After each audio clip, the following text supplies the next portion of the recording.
ഉത്സവമേളത്തിലുള്ള ജയചേട്ടനുണ്ട്. ഉത്സവമേളത്തിൽ ജയിച്ചിട്ടുണ്ട്. അതൊരു പഴയ ജയിച്ചേട്ടനാണ്. ഞാൻ വെറും തങ്കപ്പനല്ല, മനോജ് കുമാറാണ്.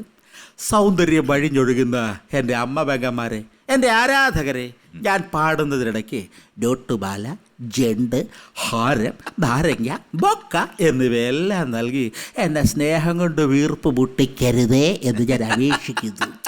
രാത്രികൾ പകലുകളാക്കി, പകലുകൾ രാത്രികളാക്കി, ഏകാന്തതയുടെ നിശബ്ദതയിൽ നിന്നും പെറുക്കിയെടുത്ത ഈ ഗാനത്തിന് പണ്ട് എങ്ങോ പാടിക്കേട്ട ഏതെങ്കിലും ഒരു പാട്ടുമായിട്ട് എന്തെങ്കിലും ഒരു സാദൃശ്യം തോന്നിയാൽ കേവലം യാദൃശ്ചികം മാത്രം. തുടങ്ങട്ടെ. ഘോര വനാന്തര ഭാഗത്തേക്ക് പോകാൻ നിൽക്കുന്ന ശ്രീരാമനെ നോക്കി സീത ഇങ്ങനെ മൊഴിഞ്ഞി. രാമ ശ്രീരാമ കൂടെ വരുന്നു ഞാൻ, നീ പോകും വഴിയെല്ലാം ഈ സീത വരും കൂടെ.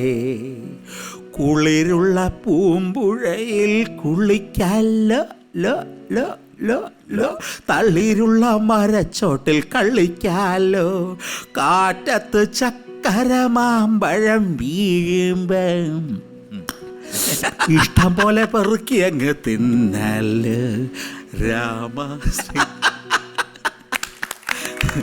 നിങ്ങളെ എങ്ങനെ ഇതൊക്കെ പഠിക്കുന്നത് എനിക്ക് മനസ്സിലാവുന്നത്. നമ്മളിങ്ങനെ കുറെ കണ്ടും കേട്ടും ഇങ്ങനെ. ജയചേട്ടൻ എനിക്ക് വളരെ ചെറുപ്പം തൊട്ട് ഭയങ്കര ഇഷ്ടമായിരുന്നു.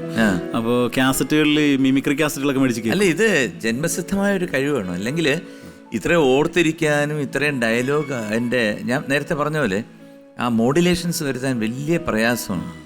അച്ഛൻ കാഥികനാണ്. എന്താ പേരെന്താണ്? ചേർത്തല ശശികുമാർ.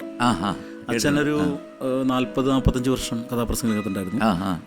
സാംബശിവൻ സാറ്, കടാമംഗലം സദാനന്ദൻ, ആ ഒരു ഗ്രൂപ്പിൽപ്പെട്ട ആളാണ് അച്ഛനും. അച്ഛൻ ഗാനഭൂഷണമായിരുന്നു. അതല്ല കാരണം എന്തെങ്കിലുമൊക്കെ നമ്മുടെ എന്താണ് പരമ്പരാഗതമായിട്ടുള്ള സംഭവങ്ങളുണ്ടെങ്കിൽ ഇത്രയും പെർഫെക്റ്റ് ആയിട്ട് മുമ്പോട്ട് പോകത്തുള്ളൂ. അച്ഛന് ദാസേട്ടൻ്റെ ജൂനിയറായിട്ട് അച്ഛൻ ഗാനഭൂഷണം പാസ്സായത്. അപ്പം അങ്ങനെ മ്യൂസിക് ടീച്ചറും കൂടിയായിരുന്നു. അപ്പോൾ ആ ഒരു ഇതായിരിക്കും ചിലപ്പോൾ നമുക്കിങ്ങനെ. പിന്നെ അല്ല, പാട്ട് പാടുമ്പോഴും കറക്റ്റായിട്ട് പാടുന്നുണ്ട്. പാരഡി പാട്ടാണെങ്കിലും കറക്റ്റാണ്. പിന്നെ ഈ മിമിക്രി ചെയ്യുമ്പോഴും അത് ശരിക്കും ജെനുവിനായിട്ട് ഫീൽ ചെയ്യുന്നു. കാരണം അത് ചിലർ ചെയ്യുമ്പോഴത്തേക്ക് നമ്മൾ ആ ഡയലോഗ് മാത്രം പറഞ്ഞങ്ങ് പോകും. എന്തൊരു ഏറ്റക്കുറച്ചിലുകളാണ് ഈ ഡയലോഗിന് കൊടുത്തിരിക്കുന്നത്. അതായത് മോഡുലേഷൻസ് എന്ന് പറയുന്നത്. പിന്നെ മേളിൽ പോകുന്നു, താഴെ വരുന്നു, പിന്നെ മിഡിൽ പോകുന്നു, പിന്നെ പോകുന്നു, താഴെ വരുന്നു. ഇത് വളരെ പ്രയാസകരമായിട്ടുള്ളൊരു സംഭവമാണ്. നമ്മൾ അഭിനയിക്കുമ്പോഴത്തേക്ക് ഇത് വരിക, പിന്നെ തിരിച്ച് ഡബ് ചെയ്യുമ്പോഴും അത് വരിക എന്ന് പറയുന്നത് ഇറ്റ്സ് ഇമ്പോസിബിൾ. ഒരു അതുല്യ നടനാണ്. അയ്യോ, ഒരു രക്ഷയില്ല കേട്ടോ, ഒരു രക്ഷയില്ലാത്ത. കാരണം അതുപോലെ എനിക്ക് തോന്നുന്നു വേൾഡിലൊരു സിനിമയിൽ ഒരു ആർട്ടിസ്റ്റ് ഇല്ല, ആരും.